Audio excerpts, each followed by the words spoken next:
It's that time of the year, Bengals fans. The NFL draft just a couple of days away, and it's time for our only mock draft here at Cincinnati Bengals Talk. We're going to do all 8 picks, all 7 rounds, starting with the 5th pick that we've debated a lot. We've gone back and forth about it. We've heard from Tim McGee on this channel. We've heard from Anthony Munoz on this channel. We've heard from multiple experts on both sides of the pendulum. But what are the Bengals going to do? And that's what this is. What I think the Bengals are going to do in the 2021 NFL Draft. Let's start with the 5th pick. Without further ado, they're chasing Chase, baby. They're taking Jamar Chase. It's close. I think if Jamar Chase doesn't fall to 5, if Atlanta shocks me at least and takes him at 4, then they'll just stand pat and take Penei Sewell. But if the board goes 3 quarterbacks and then Kyle Pitts, or 3 quarterbacks and maybe a 4th quarterback to Atlanta, maybe Atlanta trades down, regardless, if Chase is there, I think that's who they're taking. I really do. And there are a variety of reasons why, but let's talk about what Chase brings. A downfield threat, a consistent downfield threat, a big physical target for Joe Burrow, a guy Joe Burrow's won with.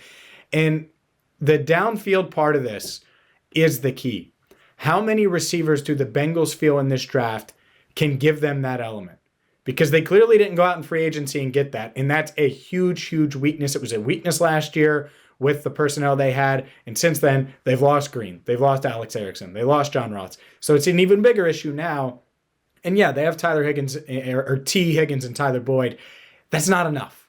That's not enough. I think they know it. And I think they, in their minds, look at this as a rare chance to get a game changer. And I say rare chance because they might not get a shot at another Jamar Chase during the Joe Burrow era. Not just in 2020. This guy's ranked higher than all the wide receivers that were in the 2019 draft. He would have gone well ahead of the Corey Davises, the Mike Williamses, the John Rosses in 2017, the 2018 draft. Like, this is the type of guy that I think the Bengals look at, regardless of Joe Burrow, and say, I'm not sure we can pass him up. He's a freak.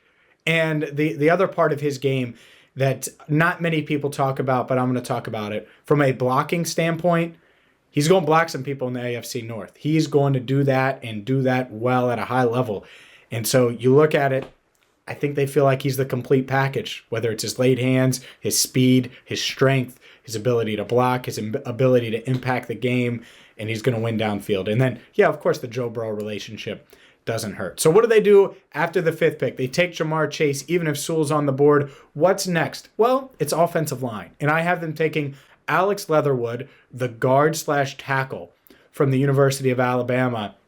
And to me, the Alabama Crimson Tide, they're known for having beefy offensive lines. We know that with Jonah Williams. Leatherwood played guard, then he moved to tackle when Jonah Williams was drafted, and guess what? He's good at both.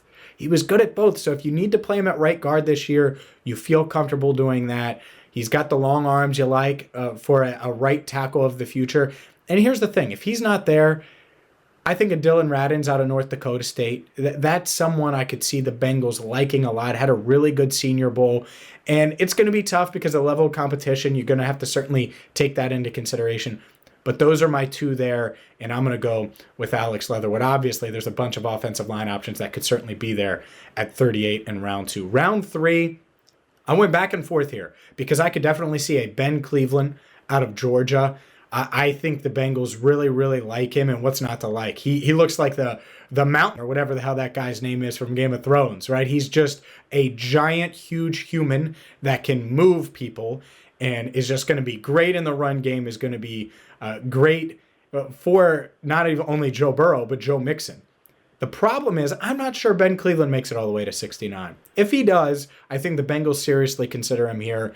I'm going to go with edge here, though. Payton Turner out of the University of Houston. Some of these edge players are going to fall a bit. And to me, 38 might be the sweet spot where you could see, and don't be shocked, by the way, Bengals fans, if you see the Bengals take Jamar Chase and then they take an edge rusher that falls to them at 38. With that being said, though, I have them taking Payton Turner here, and it's close because, again, a Ben Cleveland certainly gets some consideration. Milton Williams out of Louisiana Tech has been a popular one in mock drafts, but to me, if I had to to pin it here, I would say one of two guys, Payton Turner, Ben Cleveland. I'm going to go with Payton Turner in round 3. So what happens on day 3 of the draft? Well, the Bengals go back to the trenches, or stay in the trenches, and take another offensive lineman, Stone Forsythe, out of Florida. And to me, this kid, I love him. He's a great pass blocker now. He's 6'7". He needs to add a little weight. I think he can do that. And this is the type of guy you can draft in the 4th round, play at a high level of competition in the SEC. You can draft him, and you feel good about Frank Pollock developing him. That's why you brought him in. That's exactly why you brought him in. And by him, I mean Pollock. So you can get a guy like Forsythe, who, might not be worthy of a day 2 pick now, but could end up being a really good player and a long-term starter. And that's the thing, is now you have 2 guys in Leatherwood and Forsythe. If they both work out, great. You could put Leatherwood at guard. If they don't both work out, well, guess what? You're not risking the long-term issues at tackle. And you, out of the 2, as long as one hits, then you have your tackles of the future, potentially in Jonah Williams and one of these guys. So to me, it's just a great backup plan. It's great insurance policy. And like I said, Leatherwood can start his career at guard. And who knows, maybe he stays there for a bit. 5th round, the Bengals go back to edge, a prospect I really, really like, Malcolm Koonetz. And he comes from the University of Buffalo. And that's my concern about Koonetz. Like Turner, you wonder about his level of competition. How is he going to translate? Is he going to be able to rise up a bit, right, and handle business? And that's the question. But here's the beauty of taking him here.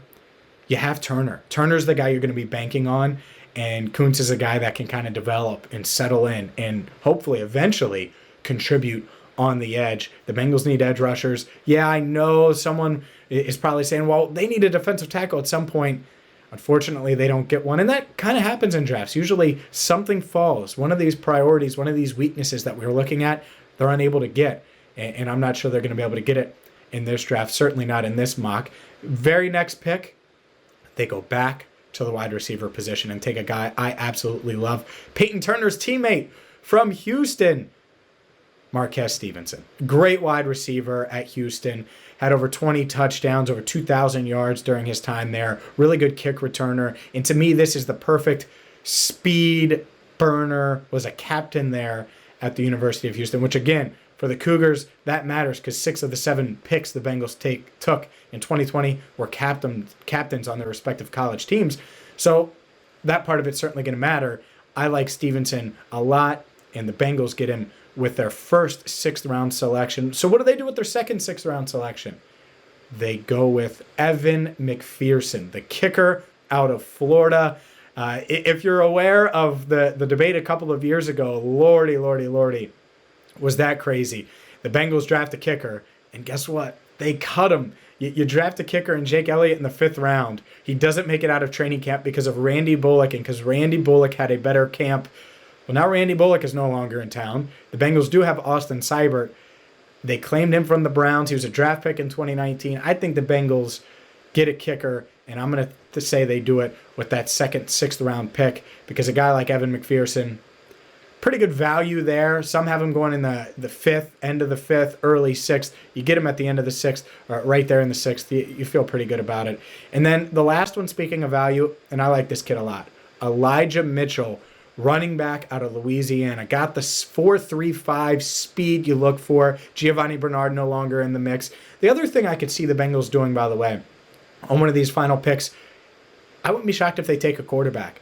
That being said, I think they prioritize running back. I think they prioritize kicker. They go the undrafted free agent route when it comes to a young quarterback, and maybe a tight end. I could see a tight end sneaking in here. And like I said, wouldn't shock me at all if they go defensive line. So let me know what you think. Again, a quick rundown. Jamar Chase, Alex Leatherwood, Payton Turner on days 1 and 2. Then on day 3, it starts with the trenches. Stone Forsythe out of Florida. Then you go to Malcolm Koonetz from Buffalo, Marquez Stevenson, followed by Evan McPherson and Elijah Mitchell, who, again, is going to bring speed to that running back room. What do you think? Is it realistic? Am I crazy? Are these guys going to make it to these respective spots? Let me know. It's the first and only Cincinnati Bengals Talk mock draft of 2021. As always, thank you so much for watching. Hit that subscribe button. Plenty of great Bengals coverage coming your way throughout the draft and beyond.